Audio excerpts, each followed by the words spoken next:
Bonjour, j'espère que tu te portes bien et bienvenue sur la chaîne YouTube Génie 237, la chaîne qui te parle de l'environnement et de l'assainissement.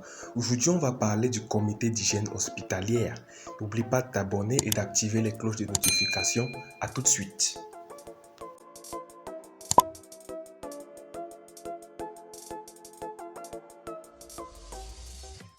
Pour préserver et améliorer la santé des populations, le Cameroun possède plusieurs hôpitaux de catégories diverses. Dans ces hôpitaux, on va notamment compter plusieurs comités qui vont siéger pour pouvoir discuter, contrôler les activités dans chaque secteur approprié. Et parmi ces comités, on va notamment compter le comité d'hygiène hospitalière qui est notre thématique du jour.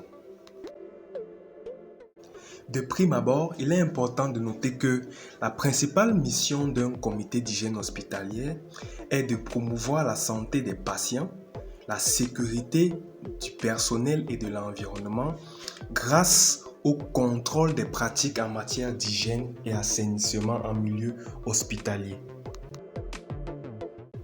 Pourquoi mener ces activités? Bien évidemment parce que les formations sanitaires sont des lieux où vont converger les personnes malades avec des maladies généralement transmissibles et hautement infectieuses. Ça veut dire que dans les formations sanitaires, nous devons avoir une activité phare qui est la prévention et le contrôle de l'infection.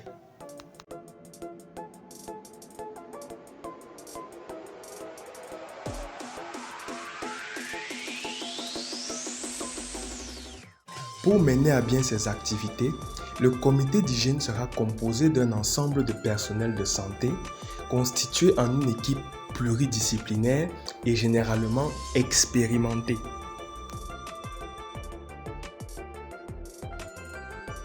Cette équipe sera alors constituée des personnels de la direction, à l'exemple du directeur de l'hôpital, du conseiller médical, du surveillant général ou de l'économe, et également des personnels techniques sur le terrain tels que le responsable du service d'hygiène, qui pourra notamment être un professionnel du génie sanitaire, les pharmaciens, les laborantins, les techniciens de surface, les responsables de la morgue et les majors des différents services qui seront constitués en points focaux pour pouvoir mieux relayer les décisions prises par le comité chaque fois qu'il siégera.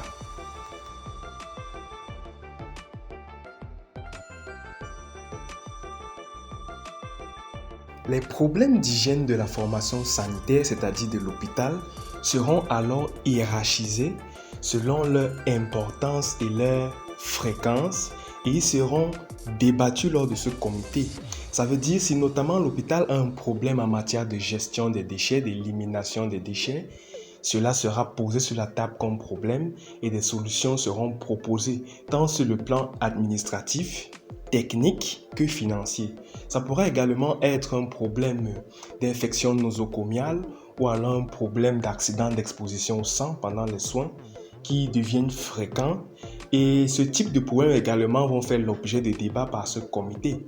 Cela va permettre non seulement à tous les services d'être au courant des mesures qui ont été prises en amont pendant ce comité et de mieux se préparer, mieux s'outiller pour pouvoir appliquer les directives qui seront données pour justement préserver la santé des patients, protéger le personnel, protéger l'environnement hospitalier.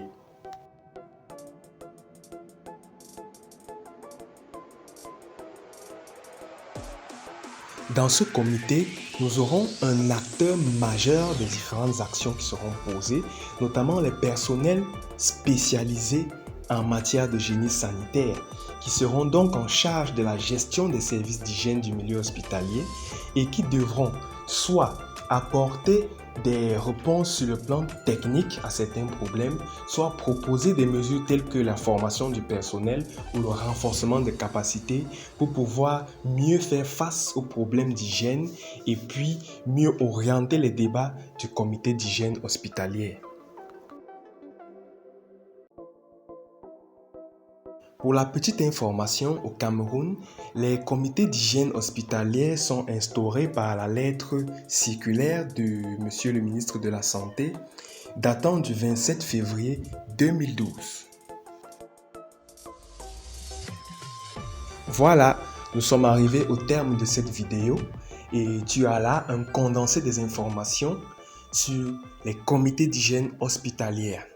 N'oublie pas de laisser ton avis dans les commentaires. N'oublie également pas de t'abonner, d'activer les cloches de notification pour rester informé de nos prochaines vidéos et de nos différentes actualités en matière d'hygiène, assainissement et environnement. À plus!